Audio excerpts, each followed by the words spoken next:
देख रहे हैं आपका अपना टेलीपीप्स टीवी चैनल, जहां पर मैं प्रिया पांडे आप सभी का एक बार फिर से स्वागत करती हूं और जन्माष्टमी की ढेर सारी शुभकामनाएं भी देती हूं। जन्माष्टमी की शुभकामनाएं इसलिए भी दे रही हूं क्योंकि जिस सीरियल की हम बात कर रहे हैं ना, वहाँ जन्माष्टमी सेलिब्रेशन हो रहा है और इस सेलिब्रेशन में ड्रामे तो बहुत सारे हो रहे हैं। हाँ जी, बिल्कुल सही सुन रहे हैं, क्योंकि सीरियल मिश्री की कहानी में ना जन्माष्टमी सेलिब्रेशन है, जहाँ जन्माष्टमी का त्योहार बड़े ही धूमधाम से मनाया जा रहा है।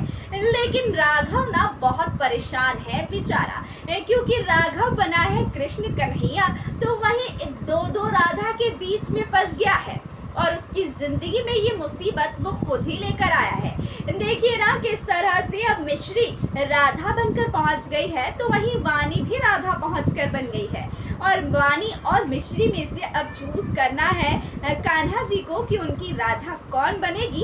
अब ये बहुत बड़ा सवाल है कि हमारे राघव क्या करेंगे, बहुत बुरे फंस गए हैं। अगर वो मिश्री को चूज करते हैं तो वानी नाराज, और वानी को चूज करते हैं तो मिश्री सबके सामने सच बता देगी कि वो उनकी पहली पत्नी है। अब भला मिश्री ये सब कुछ क्यों कर रही है, चलिए आपको बताते हैं कि आखिरकार मिश्री का इरादा क्या है।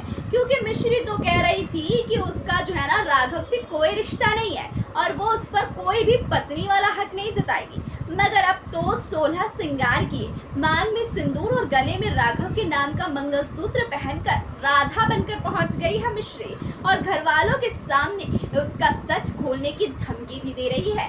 दरअसल यहाँ पर ना मिश्री ये सब कुछ जानबूझकर कर रही है ताकि राघव इतना इरिटेट हो जाए कि वो मिश्री को धक्के मारकर अपने घर से बाहर निकाल दे, जो हो नहीं पा रहा है। और मिश्री की वजह से राघव और वानी का जो रिश्ता है वो जुड़ नहीं पा रहा है।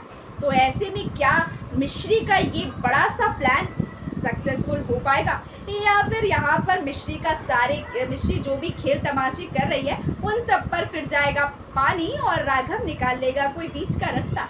वैसे दोस्तों, जल्द ही राघव को बहुत ज्यादा चोट भी लगने वाली है। वो चोट कैसे और क्यों लगेगी, उसके लिए हमें देखना होगा आगे आने वाला ट्रैक।